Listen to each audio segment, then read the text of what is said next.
Can I live on airdrops? Will I get reasonable pay by just simply focusing on airdrops?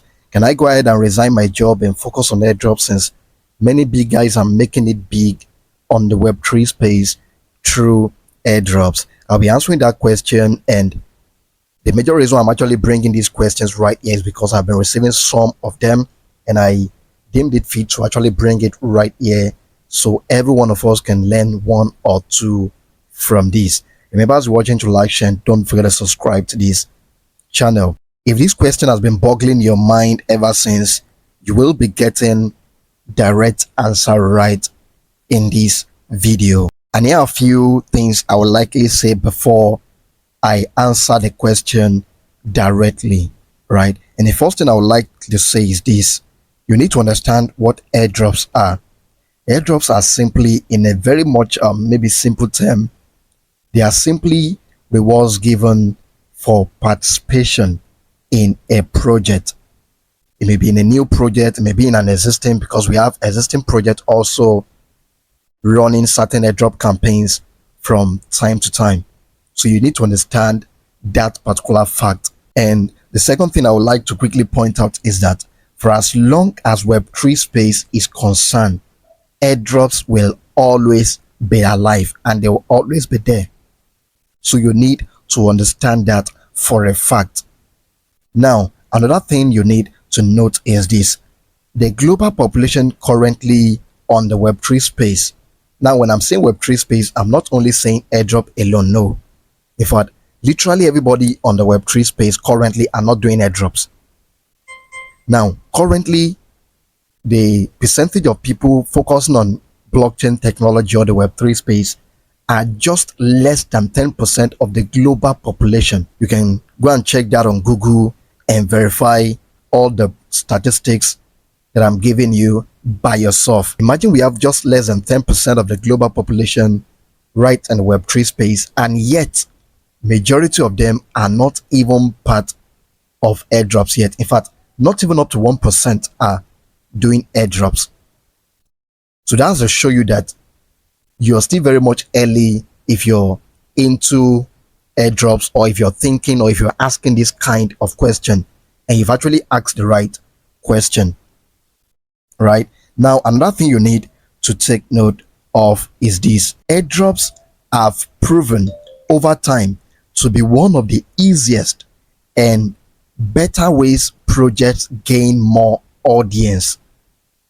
Since we have just 10% of the global population right now, if fact less than, in the crypto space, there is no particular project, even Bitcoin itself, the whole 10% of the global population is all holding Bitcoin. That's what you must know.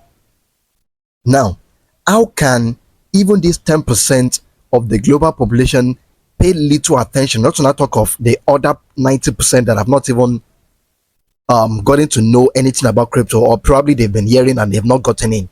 The only way projects bring in those kind of people or create more awareness for their project is by simply introducing what we call airdrops. You participate, they give you some rewards, and either you go your way or you're buying into their project if you wish. Though some also come through pre-sale, and many pre-sale are also in one way or the other related to airdrops, because you can buy into a pre-sale and you get even more token than you should have gotten before the project or the token or the coin is being launched into the global market fully. So these are just little tips you need to take note of. And here's another thing I would like to add to what I've said: airdrops are not for the rich and they are not for the broke. Now, I'm not using statement like poor, because no one is really poor. I don't believe that anyone is really poor. People are only broke. They don't have the means to meet their current needs. So people are only broke. Airdrops are not for the rich. Airdrops are not for the poor. Both the rich, the great, and the mighty are into airdrops. In fact, there are people that have made more money from airdrops within the past few months have actually been people that had more money to invest in certain projects. Even though some airdrops came as airdrops, but majority of these airdrops switched into pre-sale, and you had to commit yourself in one way or the other in order to earn more of the tokens. These are facts, and you can prove me wrong. If you have facts, you bring them right at the comment section and you present them as well.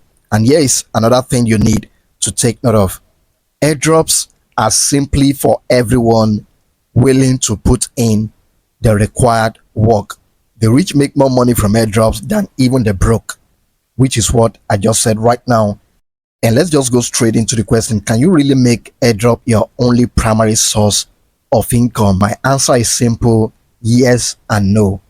Yes, because you can actually cash out some good bucks from some of these airdrops, some of these projects. You can really cash out some good bucks, which can even enable you establish, probably if you want to establish physical business, you can go ahead and establish that. Or if you want to invest in some other crypto projects, you can go ahead and do that as well. So yes, you can, and no, because you are not the developer behind all the projects. Your father is not a dev, my father is not a dev. And that's one of the statements I've been making sometimes that makes some people just laugh, but that's actually the fact. So you can't tell if all the airdrops are going to pay you very well. So no, because you can't tell if all these airdrops are going to pay you really well. And now if you're coming into the Web3 space, probably through airdrops, you must understand you can't get rich quick on airdrops. That's a fact you must take note of. You need to put in the required work, and sometimes airdrops can be more demanding than your 8 a.m. to 5 p.m. job, the job you go do for us. But then airdrop can also be very much rewarding than all those jobs.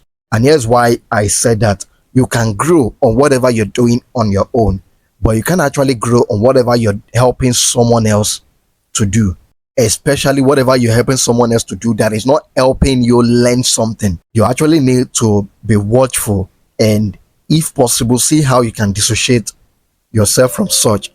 Whatever you're doing, probably for someone or with someone, even if they are paying you for doing such, ensure you're learning something. If you're not learning, but if you're learning, that's quite good. But if you're not learning, then you are at risk. You will just notice that probably you spend 5 to 10 years and you're not seeing any progress or growth. But then if you participate in some of these airdrops, you can earn some good bucks, probably earn $100 on some project. You take out 30%, you spend it, and you take the remaining 70%, probably you separate another 20% to buying into pre-sale. The remaining 50%, you go ahead and buying into other coins that you didn't even have the money on your own to buy before.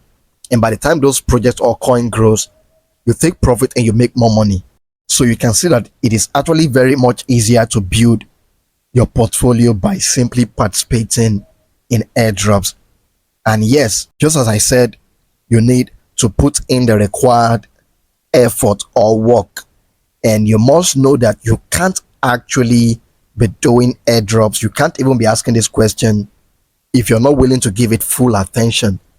Yes, you can make it your full, but you can't make it your only. So in summary, the response to the question, having understood these general views or points, yes, you can focus on airdrops more, but you can't make airdrops your only. Please remove the word only. But then if you say, can you focus on airdrop more? Yes, you can. And you're going to make good money if you follow some other guideline and some other tips. I've worked on a video on exactly how to maximize or make more from airdrops in 2025 and even beyond. You can just check the comment section for the video. That video will be added right there, and that video will be very much helpful if you really want to pay more attention to projects or airdrops in this year. You can actually spend probably 3-4 years online and you're already in very good money than you would have been if you were actually working for someone. And that is what you need to know. And that was why I said there are recommendations. Check the comment section. There are quite videos that will be helpful to you that you all need to also pay more attention to. And that's exactly how it is. I believe I've been able to answer the question that has been boggling the minds of some. I've received the question, and I believe 1 or 2 more people will be learning something from this. And that was the reason why I brought it to shade right here. So yes, you can focus on it, but no, don't make it your only. You spread out as you make probably $100 from this. Take out $30, spend it, and do what you needed to do with it. Take out another 20 because you'll be needing data, you'll be needing this to stay up to date. So you'll need some form of capital as well. And that is why more people who are richer right now easily get more richer from airdrops. That's a fact, and you need to take note of this. So there is a little form of investment, probably in data, in little drops or pre-sale here and there, which you'll be needing cash for. So as you're cashing out from some, make sure you're saving some good bucks, and make sure some part of it as well you're using them to buying into other coins that will likely do well. And eventually, after spending 1-2 years, you should be counting at least some good millions in naira or in dollars, as the case may be. That's exactly what I needed to drop for you guys. And if you found this video very much helpful, make sure you give this video a thumbs up, share this with others, and let it add value to someone out there who may be asking this kind of question. Kindly ensure you like and share, and don't forget to subscribe to this channel.